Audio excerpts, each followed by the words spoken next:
the relationship and friendship between Iran and India beyond this time.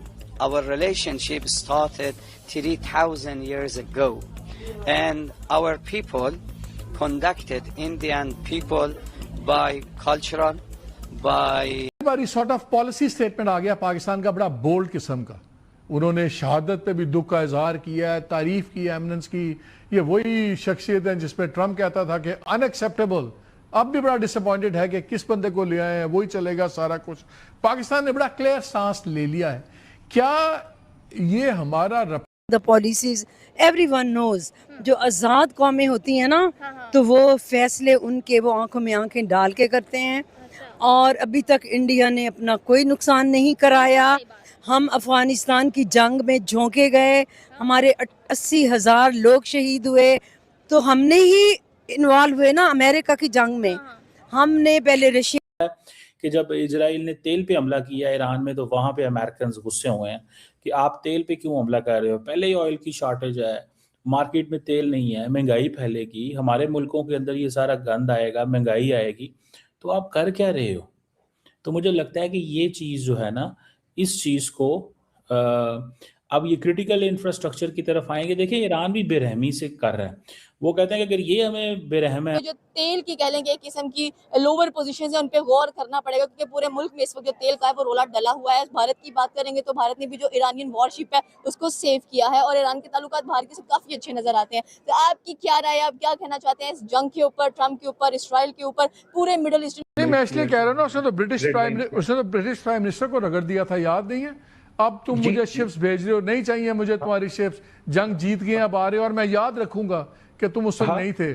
मैं इसलिए पूछ रहा हूँ कि मैं जिस वक्त दोस्तों, ईरान ने भारत का तहे दिल से धन्यवाद किया है। और धन्यवाद क्यों किया है? क्योंकि ईरान की एम्बेसी के अंदर अयातुल्ला खामेनी के मारे जाने के बाद न सिर्फ भारत की सरकार के ऑफिशियल्स ने, बल्कि भारत के लोगों ने उनका जाकर दुख बांटा, और इसके ऊपर शोक संदेश भारत की तरफ से दिए गए। इसके बाद ईरान की तरफ से भारत को तहे दिल से धन्यवाद आया और कहा है कि भारत हमारे पुराने मित्र देशों में से एक है, और भारत हमारा पुराना मित्र है। यह युद्ध का समय टल जाएगा और भारत और हमारे संबंध फिर से पुराने जैसे हो जाएंगे। साथ में स्टेट ऑफ हॉर्मुज के अंदर जो हमारे जहाज रुके हुए हैं, करीब 38 जहाज, उसके ऊपर भी ईरान ने कहा है कि उन जहाजों को निकालने में हम भारत की मदद करने वाले हैं। और जयशंकर साहब के साथ बातचीत करते समय जो ईरान के विदेश मंत्री हैं, उन्होंने भारतीय जहाजों की सुरक्षा के ऊपर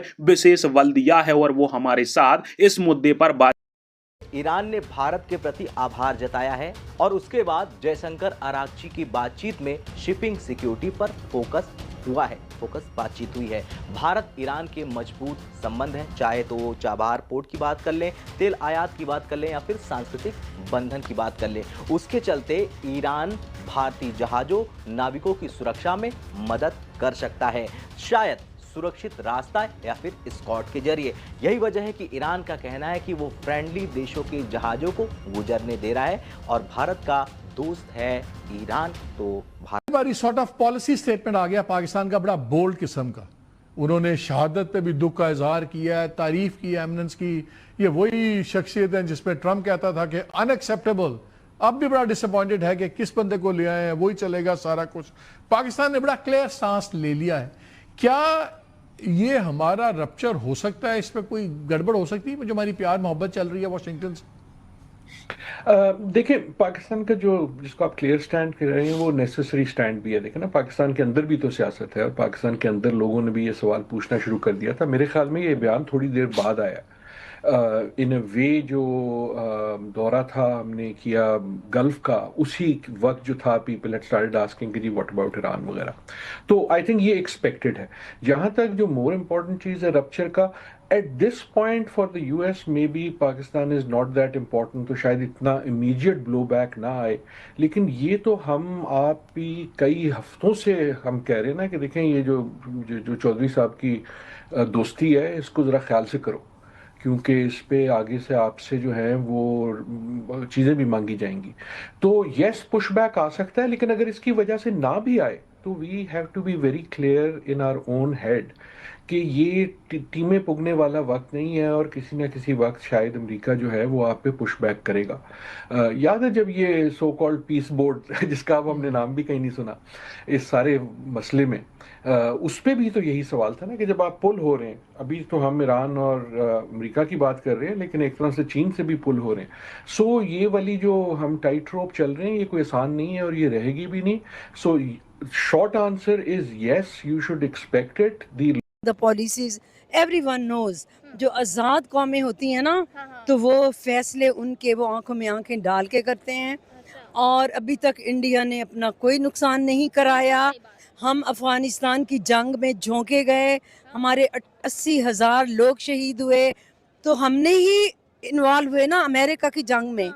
हमने पहले रशिया की जंग में उनको कहा ये तालिबान बुरे हैं, फिर हमें अमेरिका ने कहा नहीं नहीं अब हमारे साथ आ जाओ, तो अब आप टेररिस्ट को कुचलो। हमने कहा जी हाँ हमारे बेसिस ले लो, वी आर विद यू। तो हम हर जगह कहते हैं और हमारे तो बड़ों ने कह दिया है कि वी आर बेगर्स। उन्होंने कहा क्या इंडिया वाले लोग हमसे कैसे ज़्यादा अमीर थे? हमारे मुल्क में 4 मौसम हैं, दरिया हैं, पहाड़ हैं, मादनियात हैं, हम एक ज़राई मुल्क हैं। We are rich country but they made us beg. कि जब इजराइल ने तेल पे हमला किया ईरान में तो वहाँ पे अमेरिकन गुस्से हुए हैं कि आप तेल पे क्यों हमला कर रहे हो, पहले ही ऑयल की शॉर्टेज है, मार्केट में तेल नहीं है, महंगाई फैलेगी, हमारे मुल्कों के अंदर ये सारा गंद आएगा, महंगाई आएगी, तो आप कर क्या रहे हो? तो मुझे लगता है कि ये चीज़ जो है ना, इस चीज़ को अब ये क्रिटिकल इंफ्रास्ट्रक्चर की तरफ आएंगे। देखिए ईरान भी बेरहमी से कर रहा है, वो कहते हैं कि अगर ये हमें बेरहम है हमारी तरफ तो हम क्यों ना अटैक करें। तो at least I was not expecting कि ईरान इतना परफॉर्म करेगा, but they performed more than expectations. उन्होंने लोगों की एक्सपेक्टेशन से ज़्यादा जो है वो परफॉर्म किया और वो समझते हैं कि हमें ये हमारी जंग जो है वो सर्वाइवल की जंग है। At least we want to fight for our survival. और उन्होंने पूरे के पूरे मिडल ईस्ट के अंदर आप देखें, यूएस की एयर बेस कुवैत में, उधर इराक में है, कुवैत में है, यूएई में है, कतर में है, सऊदी अरब में है, बहरीन में है, जॉर्डन में है, जिधर भी है उन्होंने मारा है, सब जगह मारा है, उन्होंने कोई जगह छोड़ी नहीं है।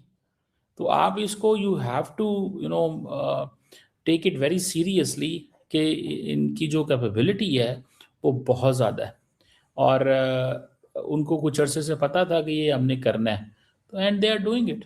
जी बिल्कुल सर, आपने ये कहा कि जो मिडिल ईस्ट है वो ऑलरेडी एक वॉर में है क्योंकि पूरे दोस्तों ईरान और इजराइल की लड़ाई में ईरान की तरफ से स्टेट ऑफ हर्मुज को बंद कर दिया गया था और इसके माध्यम से यह बताया गया था कि अब कोई भी जहाज स्टेट ऑफ हर्मुज को पार नहीं करेगा। भारत के भी 37 जहाज इस जलडमरू मंडल के अंदर फंस गए थे और चीन के 50 जहाज फंसे हुए हैं। अब ईरान ने यहां से जहाज निकालने को लेकर एक अच्छा संकेत दिया है भारत के विदेश मंत्री डॉक्टर जयशंकर साहब जी के साथ बातचीत करने में। और वहीं पर ईरान के दूतावास में जो वहां के सर्वोच्च अधिकारी हैं उन्होंने भारत के लोगों का धन्यवाद कहा है और भारत को अपना एक अच्छा मित्र देश बताया है। और ईरान और भारत पुराने मित्र देश थे भी। इजराइल के साथ लड़ाई भले ही चल रही हो परंतु ईरान के साथ हमारे पुराने संबंध पहले से रहे हैं। चाहे चाबहार पोर्ट हो, व्यापार काफी अच्छा होता था। वो 2019 में ट्रंप ने ईरान के ऊपर प्रतिबंध लगवा दिए जिसके कारण से व्यापार रुक गया, पर व्यापार तो अभी भी होता है। गेहूं, चावल और कृषि उत्पादों का व्यापार ईरान के साथ भारत का होता रहता था। पर अब ईरान ने खुद कहा है कि भारत के जो 37 जहाज फंस गए हैं उसको निकलवाने में ईरान भारत की मदद करेगा और उन जहाजों के ऊपर हमला भी नहीं होने देगा। और ऐसी खबरें सुनकर पाकिस्तानियों को बड़ी मिर्ची लगती है क्योंकि ईरान उनके लिए कोई कुछ नहीं कर रहा है, क्योंकि वो जानता है कि पाकिस्तान डबल गेम खेल रहा है हमारे साथ।